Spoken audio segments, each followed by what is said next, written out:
Halo semuanya, mabar balik lagi sama gua di YouTube channel gua. Oh guys, jadi gua hari ini sibuk ya guys, ya ngecoba sistem baru buat sistem gua buat bikin konten. Gua biasanya di hari-hari biasa gak pakai sistem alat buat mencatat ide, itu gua gak pakai sistem gitu. Gua cuma catat aja apa ide yang pengen gua omongin kemarin. Terus gua pikirin hari ini, kalau idenya emang cocok buat YouTube ya gua langsung ngomong, gak pakai alat atau gimana prosesnya, gak pakai sistem gua biasanya bikin konten tuh. Tapi hari ini gua ngecoba yang namanya sistem pembuatan konten, dan gua ngerasa gua sibuk banget, gua capek banget, capek mikir juga. Tapi pada akhirnya gue ngerasa ini nonsens besar ini bikin konten pakai sistem nih. Percuma pakai sistem.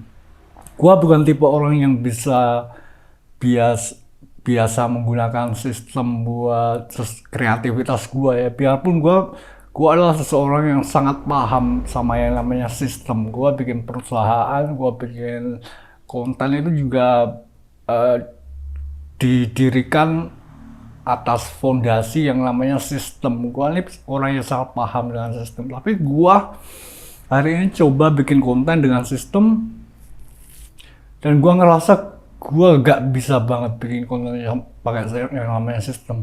By the way, gua pakai sistemnya pakai sistem Notion. Jadi ada view-view yang harus diedit, itu view-nya ini Kanban, itu view-nya hari ini prioritas gitu. Gue bingung, gue malah capek mikir itu. Mendingan taruh aja judulnya yang apa yang pengen gue omongin, taruh aja di list itu. Terus besoknya dipikir apa yang pengen gue omongin ini bisa gak dijadiin video YouTube. Kalau bisa langsung ngomongin gitu, pikir-pikir bentar. Coba gue pikirin, oh ya gue ngomong gitu. Gue gak bisa banget ya pakai sistem. Hari ini gue coba pakai sistem buat bikin YouTube gue. Gue malah capek mikir sendiri dan hasilnya nol.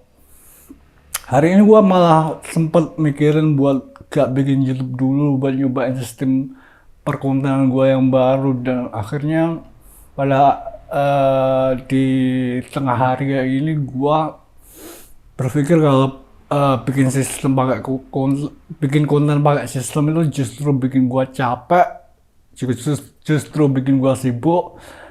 Upgrade dari peningkatan pembuatan konten gua nol. Jadi gak ada upgrade-nya sama sekali, cuma dapet capeknya doang. Pakai Notion. Lo gak Notion? Gua juga pengguna Notion juga baru beberapa tahun ini ya. Gua biasanya gak pakai Notion. Gua tahu Notion dari temen gua di Jakarta, dia kasih screenshot dia pakai Notion. Ya gua juga dia pakai Notion. Gua tahu ini aplikasi ini yang namanya Notion. Gua pernah cobain dan gua gak tertarik. Tapi karena temen cewek gua di Jakarta tuh main Notion, gua juga jadi tertarik. Gua cobain apa yang membuat dia tertarik pakai Notion. Jadi gua pakai Notion, dan ternyata Notion itu serbaguna, bahkan bisa dipakai buat bikin sistem pembuatan konten. Tapi hari ini gua coba bikin konten dengan sistem dengan Notion, dan gua ngerasa capek bener. Pembuatan konten dengan sistem itu sangat ribet. Upgrade penambahan nilai dari pembuatan konten dengan sistem itu nol. Mendingan ditulis aja judul-judulnya apa, topik-topiknya apa yang pengen gua omongin. Hari ini pikir bentar, apa yang pengen gua omongin, omongin aja. Itu kayak biasanya gitu, gak pakai sistem-sistem board atau gimana gitu, justru capek sendiri guys. Jadi gua biasanya gak pakai sistem sih buat bikin konten tuh. Gua punya judul-judul apa gitu, gua pikirin bentar, oh iya gua ngomongin itu. Kalau judul-judul yang gua susun kemarin itu gak masuk kategori yang bagus buat dijadikan YouTube video, ya kadang gua taruh buat besok, mungkin besok bisa